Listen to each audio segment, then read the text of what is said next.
Velkommen tilbage til anden episode af Sea Trout Smash sæson 3.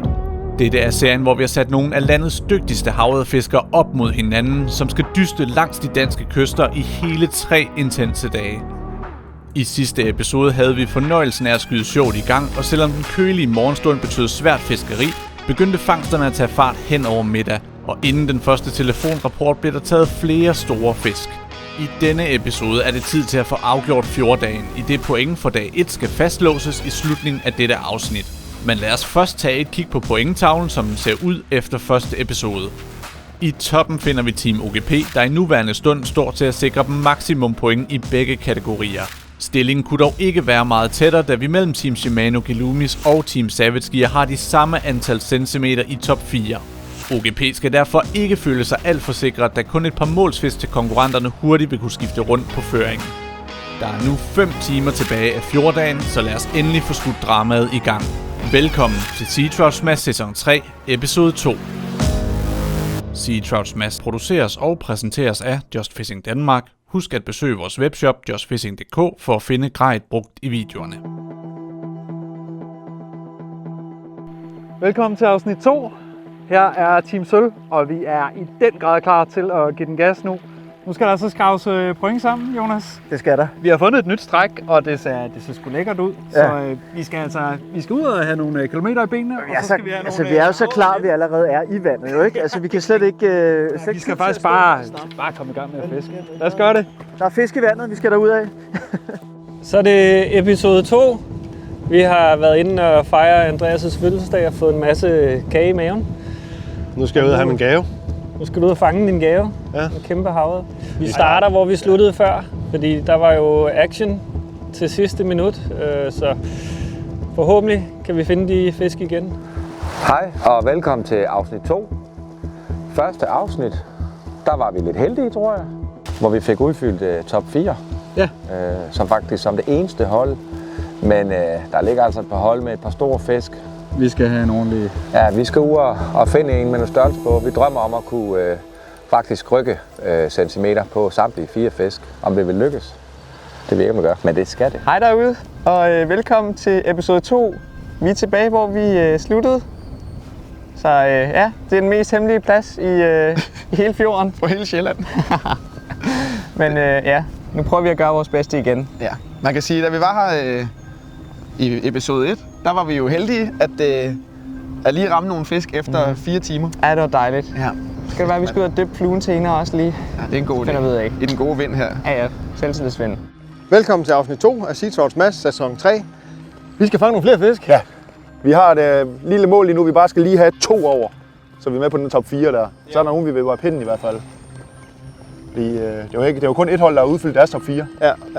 Og vi er godt med på linken. Det er jo nogle flotte fisk, dem du fik der. Ja. 2 fisk på 107.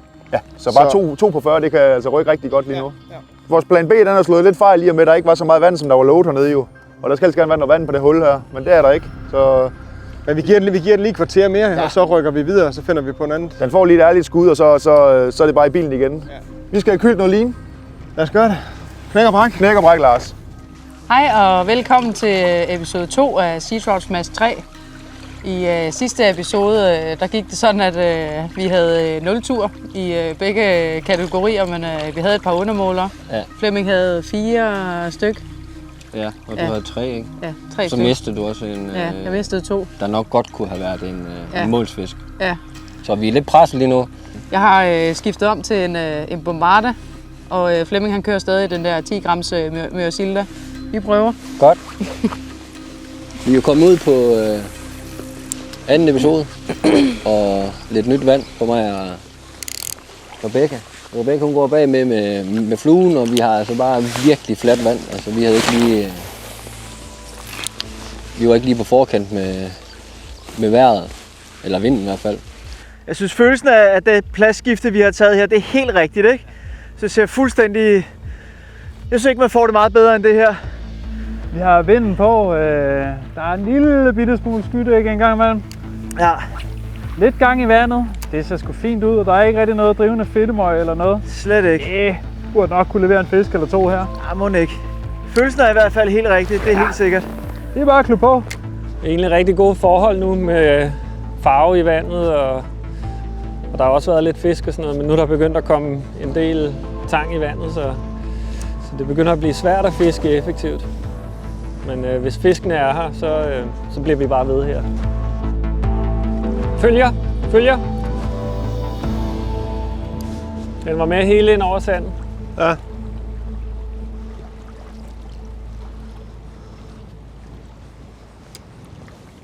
Ja! Der var en. Fin fisk! Wey! Løs bremse! Ja. Sådan! Fin! Det er fødselsdagsfisken! Det er... Ej, det er det ikke. Den skal sgu være større. Den er et par kilo, den der. Tak. Den sidder fast. Bare den sidde. Okay. Tager du den selv? Ja, du tager den selv.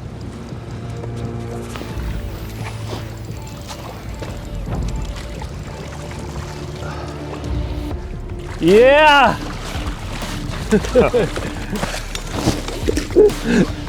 Den er da fin. Yes! Ja, den var ved at hoppe ind i dig. Der er flere her. Nu er vi i gang.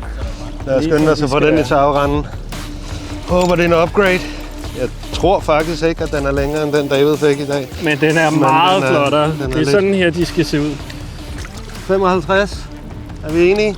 55,5 er den. Vi siger 55. 55. Lad os skynde os at få den ud. Den får sin frihed igen. Med et... Tak for kampen. Sådan. Det var dejligt. Jamen, hvis vi bare holder den her snitlængde, så skal det nok blive godt. Man kan i den grad sige, at ihærdighed betaler sig hos Team Vestin. En sølvblank torpedo hamrede til Andreas D63 i 22 gram og gav en noget så akrobatisk fight. Stort tillykke til de 2 Vestin-gutter, der nu er på vej til en solid top 4. Længere mod vest i Jyllands fjorde finder vi Team Savage Gear. Her har Lasse og Lars kun lagt et par enkelte kast efter middagsrapporten, før den nye spot udløser et hug fra en potentiel målsfisk. Er det en holder? Jeg ved ikke. Jeg kan heller ikke rigtig vurdere den. Jeg kan ikke se den i lyset. Nej. 38, men vi må heller lige for at være sikre. Ja, jeg har lige sagt, at jeg har en, ikke? Og så får du en, så der er måske lige en flok ude nu. Den. Jeg har vist der, Lars. Den er fandme tæt på, er den ikke? Jo. Jo, den er sgu da 40. Den er 40, den der. Hold kæft, hvor er det vigtigt. Skide godt. Så lad os bare få ham målt hurtigt. Ja, gør det. Kan du styre karbyl? Jo. Hvad kan vi få den sammen til? Ja, den er lige knap 46, men den runder ned til 45. Ja, vi kan ikke få den til at være. Nej. Der er 45, og den er væk. Vi ses! Sådan, mand. 45, Lars. Det er kraftedeme stærkt. Velkommen til afsnit 2. Og vi har fisket i 3 kast. Fuck, hvor er det vigtigt, Lars. Ja, okay, havde det været kvarter før, så havde vi jo...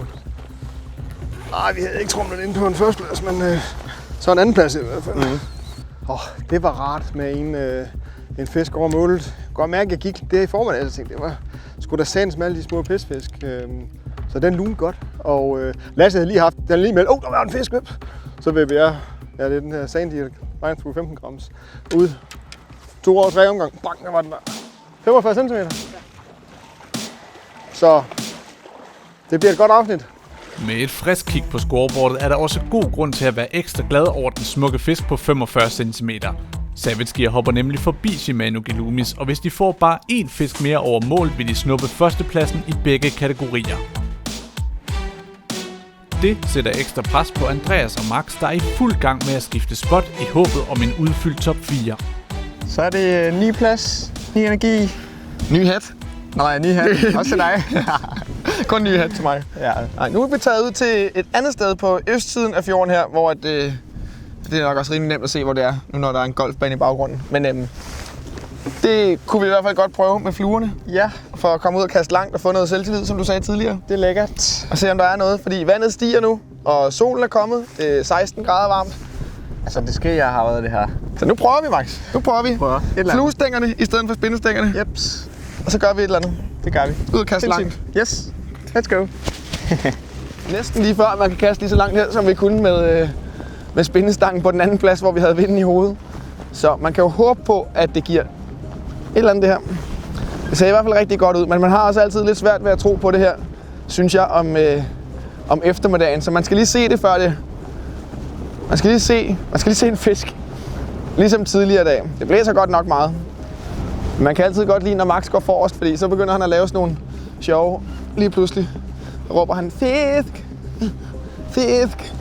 Men der er ikke nogen lige nu, kan jeg se. Men han er god indikator på det, om der er et eller andet. Tænker du, Jimmy? Har de andre hold, er de kommet ud af starthullerne? Må ikke der er kommet noget på? Jo. Det tænker jeg. Men når vi har sådan en lille på her, hvor vi ikke får noget, så går man også bare og tænker, at de står og skovler på langt. ja, det er rigtigt. Ja. Og så skal vi altså ikke glemme Shimano og Savage-gear-gutterne. Altså bare fået nogle rigtig fine fisk, ikke?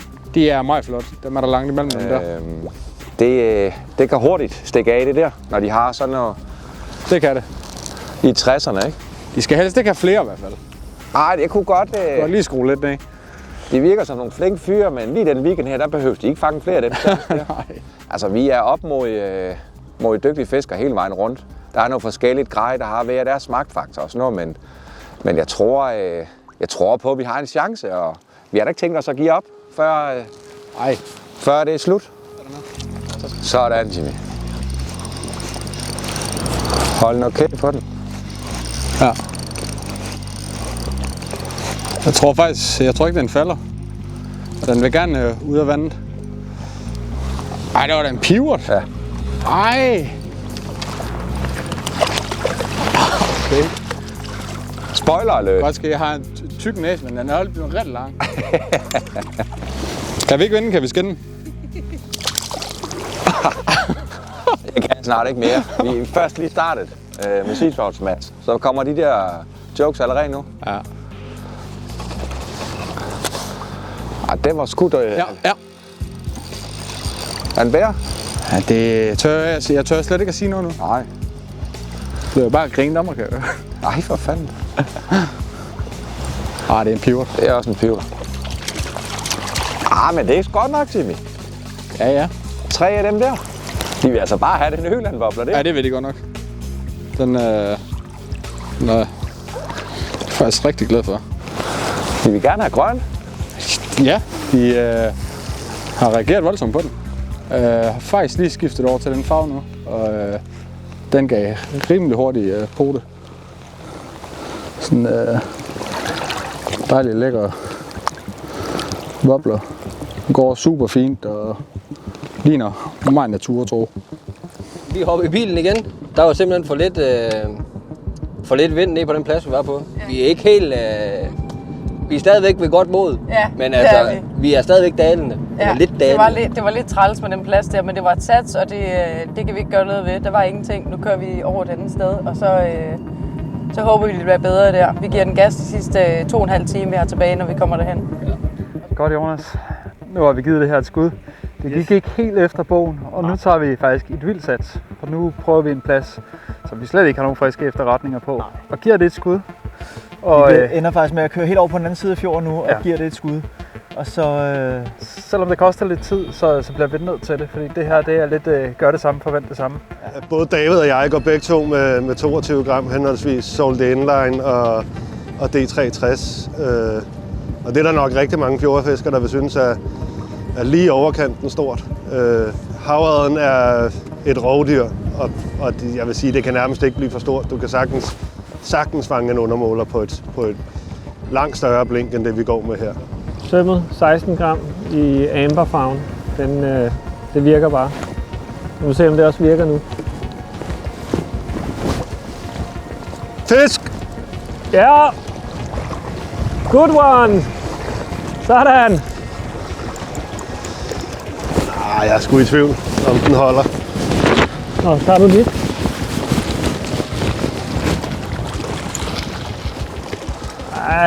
Den er nok måske lige før. 39,5. Nej, det går ikke. 39,5.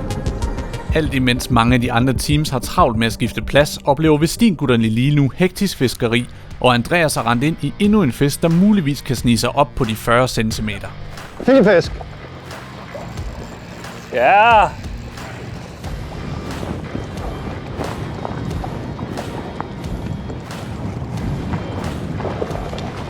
Den er over. Så mangler vi bare Ja.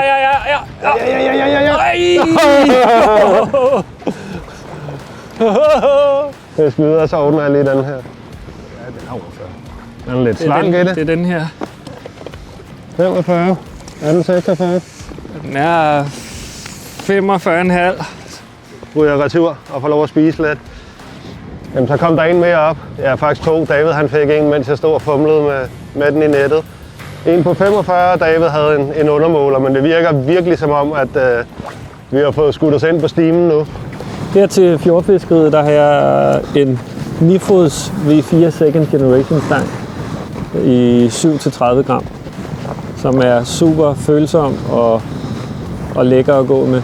Det er en opgradering af vores gamle V4 spændestænger, som har fået et facelift, og så har vi ændret klingen i dem en hel del og opgraderet den carbon, der er brugt. Så de er bare super sprøde. Der er nu for alvor startet et tæt pointkapløb mellem Team Vestin og Team Savage Gear. Andreas lander en fisk på 45 cm og giver dem en bedre samlet top 4 end Savage Gear. Dog har begge team samme antal fisk over mål, men her vinder Savage Gear fordelen med deres grove havørred fra første afsnit på 59 cm. Team OGP skal derfor se sig over skulderen, hvis de ikke skal overhales indenom og miste vigtige point på første dagen. Nu vil de rykke til 3. spot for i dag, og jeg tror, det bliver her omkring, vi afslutter. Giver den de sidste små 3 timer tilbage eller sådan noget. Og vi skal jo lige have den der ene, som vi snakkede om, for at lige komme op på samlet top 4, så vi har den i kassen. Så der vil jeg bare køre på nu og smække det igennem. Så det bliver crazy, det bliver wild, og det er det, som vi bedst kan lide det. Okay, se nu har vi forvildt os herude lige til kanten af jakken. Og det er simpelthen fordi, vi kan se, at der er en mørk plumage herude foran os med en skarp kant på. Og det er sådan noget, der trækker i mig i hvert fald, når jeg ser sådan noget. Der vil jeg gerne have en avn ude.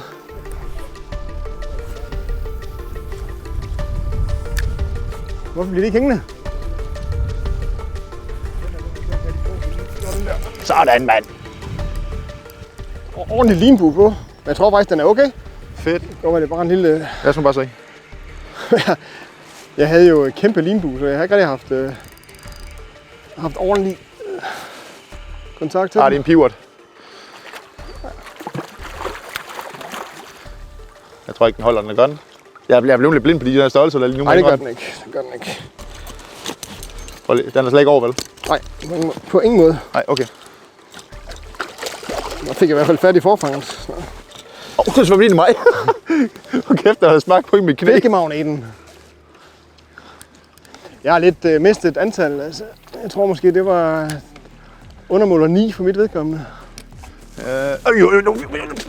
Stå stille. Stå helt stille. Halv meters fisk, helt hen. Kom bare lige efter. Stå lige helt stille. Den er lige her. Det er lige derhen af. Den kom bare lige hen over bunden også. Rigtig fin fisk, det der, Lars. Det var rigtig fin fisk, jeg havde med ind der. Den kom bare lige hen over bunden efter den. Og hvad? Den kom lige hen over bunden efter den. Rigtig fin fisk, det der. Den der, den er vigtig. Med en 50 cm følger hos Team Savage Gear virker fiskeriet lovende. Dog er det en anden sag hos Team Shimano Gelumis, der både kæmper med vinden og fiskene. Vi ser min flue. Jeg forstår simpelthen ikke, hvordan de kan lade være med at tage den her. Er det ikke utroligt? Den har det hele. Den har flash og teal og små easy shrimp eyes og det er sådan en tynd forfang. Jamen det spiller. Men no fish. Så er vi ligesom i gang. Og vi er tilbage. Altså nu prøver vi simpelthen til nogle af de fisk, som vi har fisket lidt på, og som måske har været her, mens nu prøver vi at fiske flue på, men det er rimelig svært med 10 sekundmeter i hovedet. Det er sgu tough det her. Direkte ud i ålegræs. Det kunne jo være, at de kunne lide sådan en lækker drivende reje. Men lidt op ad bakken. Det er det altså. Vi kan godt mærke det. Det er ved at være sidst på dagen. Det er sidst på dagen, ja. Vi har ikke fanget vores fisk over 40 endnu. Nu er vi lige kommet ud på dybt vand, så vi ikke behøver at gå op på de glatte sten deroppe. Så nu kan vi det lige nå 2 meter længere ud, og det er sikkert derude fiskene de står. Team Rapala har været mange kilometer kyst igennem uden at mærke fisk, og frustrationerne begynder at hobe sig op. En fisk på blot 42 cm vil fjerne dem fra sidstepladsen, da Team Sølv stadig kæmper med at få udfyldt deres top 4. Heldigvis, som vi kender det fra havet og fiskeriet, kan alt vende på et splitsekund. Ja, tak. Den er så fin. Jeg tror satme godt, vi kan bruge den. Den skal bare ikke hoppe af. Nej. Ej, var det godt. Jeg sidder i bunden derude. Godt. Det er helt fucked, det her. Den kommer her. Har du nettet klar? Nej, det der sker lige nu. Vi har gået i 2 timer. Den er inde i min line nu, jeg skal herover. Nej. Nej, Flemming. Nej. Nej. Det sker fucking ikke, det der.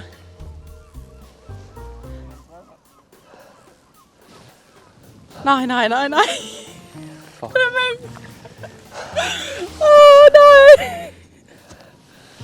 Det var den fisk. Tak, mand. Det var faktisk sidste chance. Hvorfor skal jeg sidde i bunden? Fuck noget lort, mand. Ej, den skal på igen. Ej, mand. Nej, var det dumt. Ja, den gjorde så. Ja. Ej, var det dumt, mand. Vi skal lige redde nettet.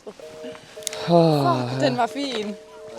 Den var i hvert fald over 40. Det tør jeg godt sige. Ikke også? Hvorfor skal jeg også sidde fast? Flemming, han sidder fast. Den var... Okay, spørgsmålet skal jeg gå derhen og få en fri? Eller skal vi... Prøv lige at kaste lidt. Ja, vi kaster lige lidt, fordi Flemming han sidder fast derovre, hvor den huggede. Ej, det er bare, at vi har gået i 2 timer. Ja, vi er fuldstændig smadret. Altså, vi har været helt nede af skravebunden, og så kommer der sådan en fin fisk, vi faktisk kan bruge til noget. Og så sker det her. Ja. Det er havet og stenen. Det er dens hjem. Altså, det var, hvad jeg kunne fange. Jeg har lige kastet ud, og så sad jeg fast, mens Rebecca hun fejtede den der fine fisk. Så jeg kunne ikke... Du kunne ikke gøre noget. Jeg kunne ikke gøre noget som helst. Det var dens bo. Det var dens bo. Og nu Rebecca hun kører med enkelkrog. Og vi går op blandt sådan noget, på sådan noget tangplante jungle her. Så jeg sætter så også en 10 grams med på med en enkelkrog. Fordi den hugger altså inde bag de her planter, som vi går på. Altså, vi er presset, vi er. Vi er virkelig presset. Som i virkelig. Den fisk, som vi troede skulle vende skuden med de mange undermålere hos Team Rapala, trak det længste strå, og væk var den. Stemningen er derfor skudt helt i bund, og bedst som man troede det ikke kunne blive meget værre, trækker en stor flok gas over hovederne på dem, åbner lurerne og bombarderer dem med afføringen. Bare lige for at gnide lidt ekstra salt i såret. Jamen, det der skete, det var jo, at de fløj lige ind over os, og vi stod og beundrede deres skønhed, og så lige pludselig blev vi bare tæppebumpet med lort. Og så dukker man sig, som om det hjælper. Fuck, mand. De kommer tilbage! Nej, de kommer tilbage! Vi bliver bare i jagt her. Og skeden på. Blev du ramt, Flemming? Jamen, det bringer held, Rebecca. Vi blev tæppebumpet. Ja. Sådan nogle møgdyr. Helt ærligt. Nu går vi og sådan helt bange for, at de kommer tilbage. Ja, man bliver da en lille smule presset, når vi ikke har fået... Vi har haft fat i et par halvmeter, som vi har tabt, ikke? Så vi lige kunne forbedre vores top 4 en lille smule. Det er da lidt irriterende, men vi kæmper jo. Vi kaster, og vi skifter avn, og hvis ikke de er her, så er de svære at fange jo. Jeg er heller ikke bange for det her lidt stille, solrige vejr, vel? Altså, det er tidligt forår stadigvæk, og vandet er koldt og sådan noget, ikke? Og nu har det mulighed for at stå og varme sig op. Og det kan en gang imellem virkelig sætte gang i havørrederne, selvom det er meget stille, ikke? Så lad os i den grad håbe, det lige er i dag. Det er sgu meget gerne være lige nu, faktisk. Ja, tak. Men jeg synes faktisk, det har været en fin start indtil videre. Vi har hygget os og fået et par fine fisk, og det kan godt være, at vi ikke lige har fået udfyldt skovbordet. Men det har sgu været fint. Jeg skal heller aldrig sige aldrig jo. Det kan jo være, at vi lige får en til sidst her. Man skal nemlig aldrig sige aldrig. Den hårde vind gjorde dog, at Team Shimano Gilumi så sig nødsaget til at skifte fluestangen ud med spindestangen. Og kort tid efter blev spændingen blandt top 4 for alvor skruet op, da Andreas lander en potentiel målsfisk. Det var dejligt, Max. Det var godt gået. Sindssygt. Sådan der. Super. Og den er 42. 42. Sindssygt, Andreas. Perfekt. 42 flotte centimeter, var. Ej, fjordfisk. Det var lækkert. Den er flot og tyk, hva'? Ja, den er så. Tyk bamse, der vil have flammen. Vigtigt. Hey. Tak for hjælpen. Selvfølgelig. Ej, hvor godt. Altså vigtigt. Sæt med i orden. Okay. Here you go. Klør vi bare på igen. Yes, we catch another one. Catch another one. Yes. Vi er nu oppe på 3 fisk over målet til Team Shimano Gelumis, og hvilket drama vi har kørende. Andreas og Max har i selskab med Vestin og Team Savage giver alle sammen 3 fisk over målet, og derved kun en enkelt fisk fra at snuppe førstepladsen i begge kategorier over Team OGP. Der ryger lige et skift på nu. Over til en skron i 10 gram. Prøv at se om... Altså jeg kan se over på den anden side, over på den ø, der står 2 derovre. Hvor? Over på den anden side. Det er meget side godt observeret, vil jeg sige. Kan det være Lasse og Lars? De står bare og drikker bajer. De er nået i mål. Står og griner af os. Men de er aktive nu i hvert fald. Nu er jeg lige nummer 4, jeg får lige herinde for ikke så lang tid nu. Mangler bare lige de der 5 cm nu. Oj. Huk. Træk en hel flok med den. Og i hvert fald 5 efter, den ene så pæn ud. Var det det? Små? Den ene så pæn ud. Nå.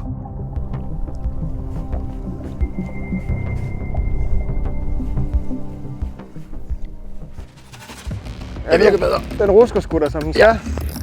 Den er god. Men det er kraftigt langt ude. Der var den, Lars. Den der fisk, den har vi rigtig meget brug for, Lasse. Ikke for at stresse dig. Jeg bukker ikke under for pres, Lars. Nej, det vil jeg godt. Må jeg få æren? Ja, det må du. Følger bare med nu. Jeg er lidt løs af brandspunden, kommer med her. Jeg tror godt, den snyder mig alligevel. Den rusker, den tog nogle tunge. Ja, det er sgu så. Nej, den er fin. Den er fin. Yes. Det er det. Det var top 4. Bliv ved, bliv ved, bliv ved. Hvad er det henne her? Sådan nogle ro tyk fisk der. Den er op der. Yes. Ja, den er sgu 46,5. 47 rammer den lige præcis på Ja, det vil spids. jeg sige. Det gør den nok. Den er helt oppe at stå. Lige 47, ja. Fedt. Vi laver lige sådan en put take udsætning her. Er du klar?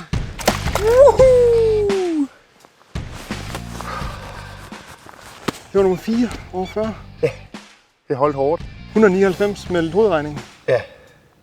Samlet. Det var vigtigt. Det var vigtigt. Det var rigtig vigtigt. Men det er bare det der med bare at blive ved, blive ved, Ja, blive ved. der er ikke andet. Vi har jo mistet flere, som der har været over, jo ikke også? Ja.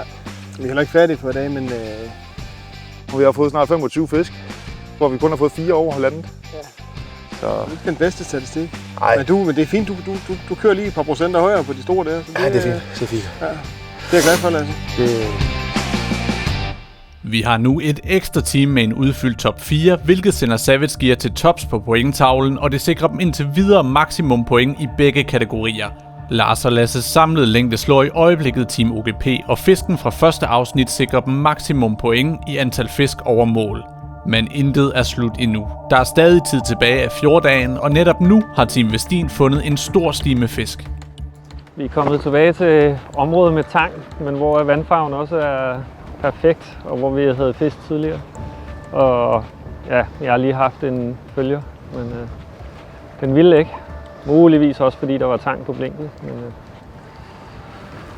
vi håber, vi lige kan slutte dagen af her med at få en mere over de 40. Det vil være rigtig, rigtig lækkert.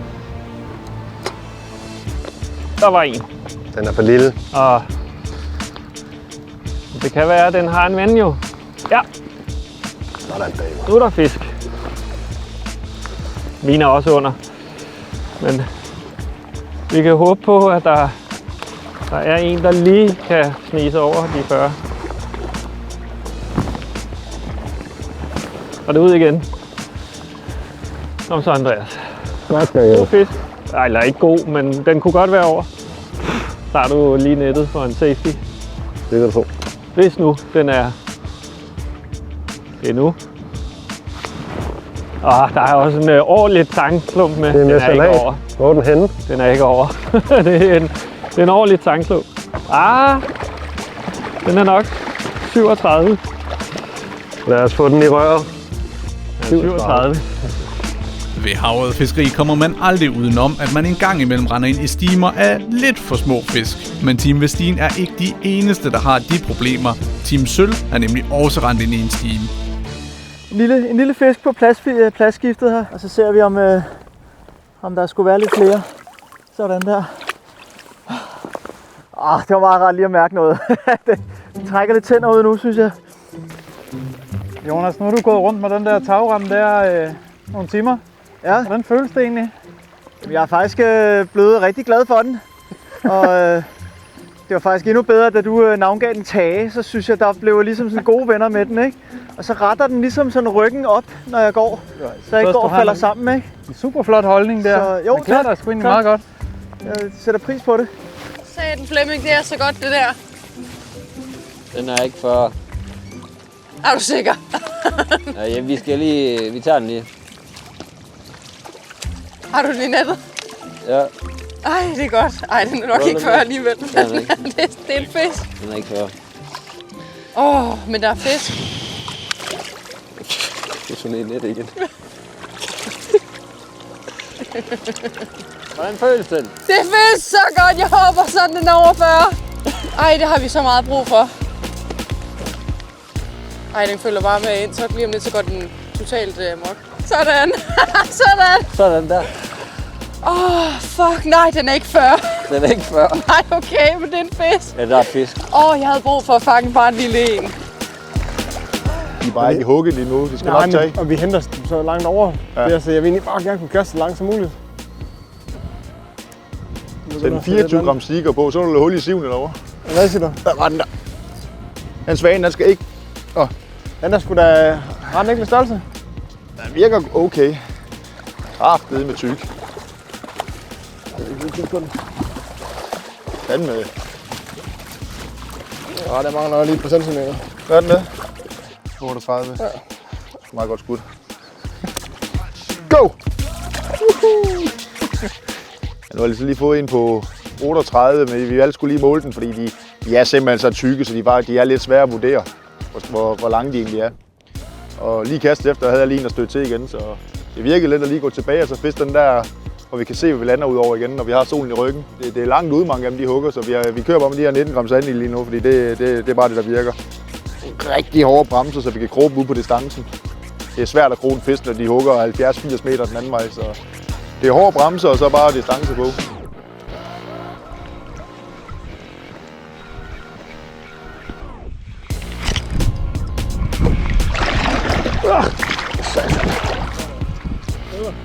Jeg ved ikke, den nu sætter den i hvert fald ind over tang.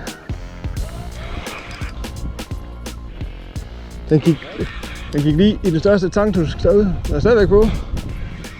En god fight det her, ligesom at fiske tørsk. Ja. Eller papirsposer nede i Nyborg Havn. Eller plastikposer. Så længe der ikke er skridtbind. Det er en ål! Det er det kraftedeme. Hvad helvede? Jeg har fanget en ål! Det er jo en krognål i halen. Det er en falder. Den tæller på bånden med den. Det føles så mærkeligt. Nej. Eel smash. Eel på sand. Den der, den skal du røre vel, altså jeg skal ikke. Fy for satan. Kan den tælle som en falder? Ja. Nu ved vi, hvad det er, alle de hug, vi ikke har fået i dag, eller? En stor beskidt ål. Det er jo helt latterligt, det der. Ja, kan du ikke hive i krogen, fordi jeg simpelthen ikke... Er det men... Så svømmer det ind i mig, så han svømmer derud. Ja. Ej, hvor ser jeg. Det er bare det, jeg lige har rørt med kro, jeg er helt snattet ind i bussen, mand. Det er ligesom at fange en brasen.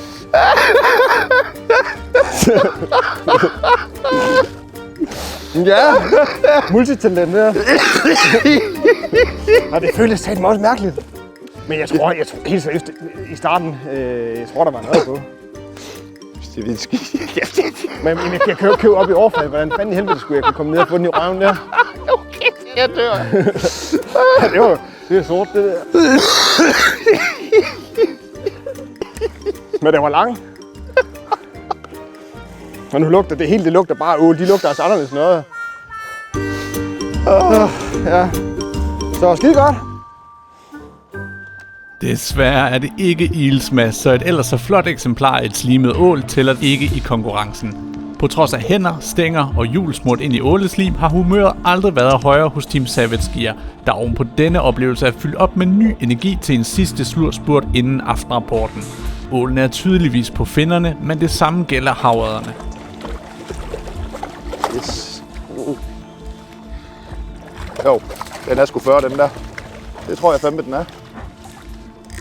Er den ikke? Jeg ved ikke. Jeg kan ikke sige det. Jeg siger dig fast.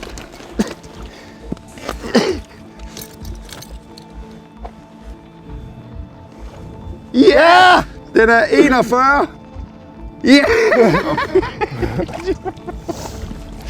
Så kan du lige rulle. Yes! Det lykkedes alligevel at få en. Er vi klar, Rebecca? På de sidste 5 minutter? Jamen, jeg er så klar. Jeg kæmper virkelig. Jamen, det er så hårdt, det her. Været i gang i snart 10 timer. Og bare vade og vade og vade. Og køre i bil. Og vade lidt mere. Og så fanger vi kun sådan nogle små fisk. Hvad mister vi i dag? Vi mister et par halvmeters, der kunne have hjulpet os lidt. Men de var der. Ja, faktisk nogle dejlige runde, flot blank fisker. Ja. Jeg har haft en del fisk op, jo. Ja, vi har jo set. Altså, på den anden side af 30 har vi set fisk i dag. Ja. Men vi må på kysten i morgen. Ja. Hammer en overspring. Og det klæder mig rigtig meget til. Jeg kan heller ikke mere nu. Jeg kan ikke mere. Jeg er helt rundt. Okay, det ikke godt. Ja, det har sgu været en god dag. Ja, det er bestemt. Han kom susende ind. Oh my god. Der er 2 minutter tilbage. Det er det aller sidste lys. Og jeg har lige haft en følger på 45 eller sådan noget, der kom helt med ind foran. Og snapsede til blinket. Men den tog ikke, desværre. Selvom man har taget 10.000 kast i dag. Det kan vist ikke gøre det. 100.000 kast i dag. Vi er også være lidt trætte. Men vi er klar til endnu en dag i morgen. Det bliver godt. Åben kyst. Det har jeg glædet mig til.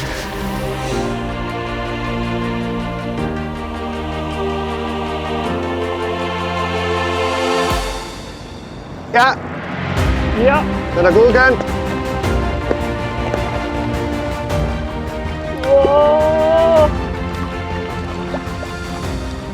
Ja! Er den over? Ja, jeg tror det, fandme. Det er så tæt på, som noget kan være, den der. Ja, følger. Kæmpe en. Kæmpe stor. Kæmpe stor. Tag tagranden. David, hvis den skal måles inden. Den var stor, den der. Nu skal den ikke ryge ud. Den.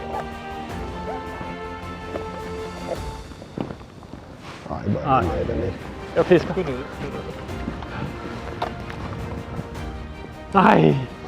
39, 38. Den får bare lov at lægge og flyde der. Der var en stor en efter.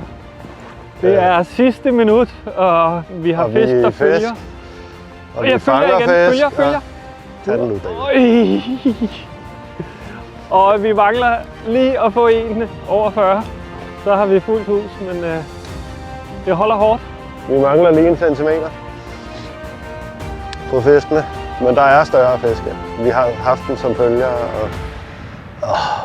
Det er så tæt på, som det overhovedet kan være ved Team Vestin, men Savage Gear bukker ikke under, og i samme minutter lander Lasse endnu en fisk over målet. Hvilke intense minutter hos de 2 teams lige på falderebet. Jeg tror sgu, det er 6-47, vi har her. Hvad siger du? Jamen, det der skete, det var, at jeg gik lige lidt solo og lige lidt rainbow. Crazy wild mode. Så tog jeg lige et sprint derned, og jeg lige fik jakket noget kabel afsted, og så klappede den der lige helt inden foran. Det var lige det døende minutter, altså. Det var satme stærkt. God slutspurt her. Jeg kan ikke løfte noget. Den er 47. Den er helt op og bonk i. Ja. Den kan ikke blive mere end 47, vel? Nej, den er 47. Ja. Kæft, hvor er det vigtigt. Altså, jeg er jo ikke for fin til at holde andres fisk. Nej, det er dejligt. Det er kun en fornøjelse. Ja. Så tak, fordi jeg lige må holde den flotte fisk her, Lasse. Det er så simpelthen bare i orden. 47 cm. Ja. Så det er en ombytte, og vi kommer over 2 meter sammen. Jeg er så været på 201, må det være jo. Det er noget af den stil. Det er et stort tal. Ja, fordi havde vi fået en på 46, vi var på 200, den er på 47, så 201.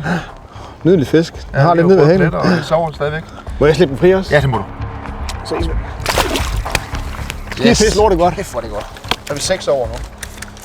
Jeg tager lige sidste kast. Jeg kan mærke, altså op og ind, jeg kunne se, at I var så langt væk. Jeg tænkte, fuck det, jeg slår det net, og jeg kan mærke alarmen, der er ikke mange sekunder tilbage, jeg er bange for.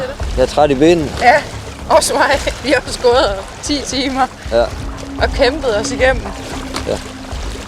Men i morgen, der bliver det endnu vildere. Der bliver det endnu vildere. Så bare den der fisk. Hvorfor smed vi den? Jeg ved det ikke. Det var så dumt. Det er jo ikke nogen skyld. Nej, det er det ikke. Men altså, det kan jo ske for alle. Men det var bare ikke lige det, vi havde brug for lige der. Nej, det var godt nok ikke. Vi har faktisk brug for at få den i nettet og få den mål. Ja. Antiklimaks. Vi havde rigtig mange fisk her til sidst, og havde nogle store følger, og jeg mistede en, der helt sikkert var over de 40. Andreas fik en på 8,39. Men vi kunne bare ikke få den sidste fisk til kortet. Det er sådan, det er. Det er lystfiskeri. Og dette, mine damer og herrer, er afslutningen på fjorddagen i Sea Trouts Match sæson 3. De 10 timer er nu brugt op, og det er nu blevet tid til dagens sidste telefonrapport, hvor alle teams skal berette deres top 4, samt hvor mange havørreder de har fanget over målet. Fjorden var ikke lige nem for alle hold, men nu ser det ud til, at alle teams er ved at være klar ved mobilerne. Så lad os hoppe videre til den fælles rapport. Så er der kort rapport fra Rapala igen. Det har været en nulbongtur i hele dagen, så 0-0 til os. Nej, var ærgerligt. Ja. Det bliver i morgen. Sølvgutterne, der desværre havde tekniske udfordringer på opkaldet, måtte ligesom Team Rapala trække en nulbong i dette afsnit. Men deres fisk på 41 cm fra første afsnit gør, at de alligevel trækker sig op over Rapala og ender første dag på en anden sidste plads. Jamen, så er det Team Shimano's tur. Vi har været så heldige at fange en fisk på 42 cm her i eftermiddag. Yes, så vi er rigtig glade. Vi må have en sammenlagt på 149 for hele afsnit 1 og 2. Jamen, Vestin her. Vi har formået at få 2 op i afsnit 2. En på 45 og en på 55. Nice, mand. Fedt. Så det var super. Vi havde super meget action til sidst, og manglede bare lige de sidste centimeter på fiskene. Ellers så havde vi fået fuldt papir. Men vi er godt tilfredse. Jamen, så er det jo også et team OGP. Vi har fanget 5.000 undermålere. Og har mistet et par halvmeter, så det kunne vi ikke lige styre i den størrelse der. Så vi melder faktisk en dejlig rund nulbong ind her i afsnit 2. Og stadigvæk en samlet 171 cm. Så er det vel også Savage Gear. Jamen, vi har haft en fin eftermiddag. Vi har fået godt med sol, og vi har faktisk brugt solcreme også i dag, så det har været helt hysterisk. Ja, du har ikke brugt så meget, Lasse. Den regning betaler du i morgen. Men vi har fået 4 fisk over målet til eftermiddag. Og vi har en samlet længde på 201 nu, og vi har 6 over målet for hele dagen. Godt fisket, gutter. Så har vi altså også fanget en ål, og det er altså ikke sådan en nedfalder, det er en rigtig ål. Sådan en brun ål på 80 cm eller sådan noget. 80 cm. En rigtig... Der står ikke noget om roser i reglementet, jo. Har I fisket med orm? Nej, dog ikke, men vi blev fristet, da vi så, der var ål henne. Men det kan være, at vi prøver i... Tillykke, det er godt fisket. Ja, det er godt fisket. Så bliver der bare sat roser. Kæmpe tillykke. Jo, tak, og i lige måde. Og knæk og bræk i morgen. Ja, knæk og bræk. Knæk og bræk. Tak for i dag. Tak for i dag. Hej. Nå. Der er jo nogen, der har haft det svært. Nogen, der har fået noget i kajsen. Ja, det var fandme. Det er jeg er rigtig glad for det også. Det har været svært. Det har været meget svært. Hold op, men så er vi jo ikke de eneste. Vi er satme ikke det eneste, der har, Det er vi ikke. der har nulbokker. Vi må ikke være så glade, fordi det er også synd for de andre, fordi jeg er sikker, at de har 100% haft det lige så hårdt som os. Men Altså, jeg synes, vi har... man må heller ikke leve på andres ulykke, vel? Men Nej. jeg har det lidt bedre med mig selv nu. En ål simpelthen.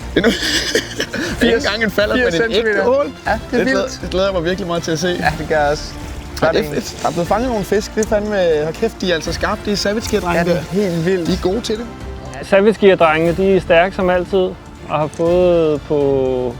De var samlet 201 cm. Det havde vi jo også været med en 44 cm. Ja. Ved du hvad, den havde jeg ikke regnet med. Nej, det tror jeg sgu heller ikke. Men Så er det jo både antal og samlet længde, vi tager. ja, hvis jeg lige... Det vil jeg mene. Det er jo déjà vu for sidste år, så kan vi bare ikke klokke op på søndag. Nej, der er jo god tid til. Det skal vi nok nå. Det har også været lidt synd for Det os. er satme hårdt, Altså, det her. Altså, Vi kan jo sagtens fange fisk. Ja. De skal bare lige gro lidt. Ja, bare en lille smule. Og så Altså, dem, der er fine, de skal bare blive på. De skal bare i nettet. Det er synd med Rafael der, men de kommer igen i morgen, tænker jeg. Selvfølgelig. Det gør de sgu. Og Sølv, de hygger så meget altid. Ja, det er sådan med søanemoner. Det har de nok alle sammen. Og vildt med Stine også. Ja, det er fedt. Så vi har vores 3 fisk, som vi er glade for. Og vi har nok lidt røven ude. Ja, det har også været sjovt. Og... Ja, det har været skide sjovt. Men jeg vil nok se lige nu, der kunne jeg godt tænke mig at komme hjem og få et stykke med rullepøls og en kold pilsner. Ja, der tager jeg en rødbøf, du har med det ved. Og så pilsen. Så er det slut på episode 2. Det har været en fed eftermiddag. Der har været ret meget action for vores udkommende. Vi har fået nogle fine fisk og mistet lidt for mange. Og finere fisk. Vi manglede lige den sidste, ikke? Manglede den sidste for at rigtig gøre os gældende på pointtavlen, men ja, sådan kan Der er det en ny dag i morgen, og det er den åbne kyst. Og der burde vi slå til. Ikke, Andreas? Det må være planen. Det er super. Men følg med i morgen. Ja, følg med i morgen, og Så rykker vi på yderkysten. Der er de store fisk, og det er dem, vi går efter. Ja, kom så, Vi Rebecca. ses. Jeg kommer nu. Tak for, at I fulgte med i afsnit 2. Og jeg håber, I vil hæppe med på Team OGP i afsnit 3, som er i morgen, som er på den åbne kyst, hvor vi, der har vi altså tænkt os at blande os i toppen igen. Det kunne være rigtig rart. Jamen, det skal vi. Det skal vi. Kysten, det ligger vores hjerte nær. Meget. Så tak fordi I kiggede med. Så ja, Tak for den gang. tak fordi I kiggede med, og Vi ses igen. det gør vi. Ja, godt. Så der er vel ikke andet at sige end tak for i dag. Vi ses i episode 3. Og med en smuk auto fra Team Shimano Gelumis er det nu tid til at kigge på scoreboardet. Pointene fordeler sig således, at med Team Savage Gears stærke comeback sikrer de sig selv hele 6 point i begge kategorier og snupper en solid førsteplads over de andre teams. Team OGP kæmpede til det sidste, men måtte til sig selv blive overhalet nær målstregen. Dog scorer de en solid andenplads i begge kategorier og sikrer dem 10 point i banken. På tredjepladsen finder vi 2 hold med samme antal point. Her er der tale om Team Vestin og Team Shimano Gelumis. De manglede begge blot 1 fisk over mål for at udfylde top 4. I kategorien flest fisk over målet vinder Shimano Gelumis, da max havret på 60 cm slår Vestins havret på 57. Men til gengæld kan Vestin prale med en større samlet top 4 og snupper derfor en tredjeplads inden for denne kategori. Heldet var desværre ikke med Team Rapala på første dagen. Derfor endte de ud lige under Team Sølv, der med sine 41 cm sikrer dem 4 vigtige point, men løbet er ikke kørt endnu.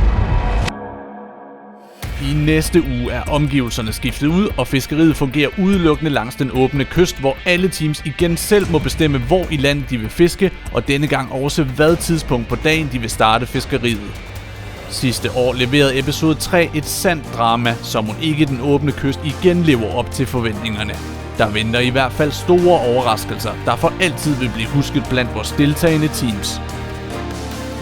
Tak fordi I så med i episode 2. Som altid kan alt grej brugt i videoerne findes på vores webshop justfishing.dk. Og til sidst er der ikke andet at sige end knæk og bræk derude. Vi ses om en uge her på kanalen til episode 3.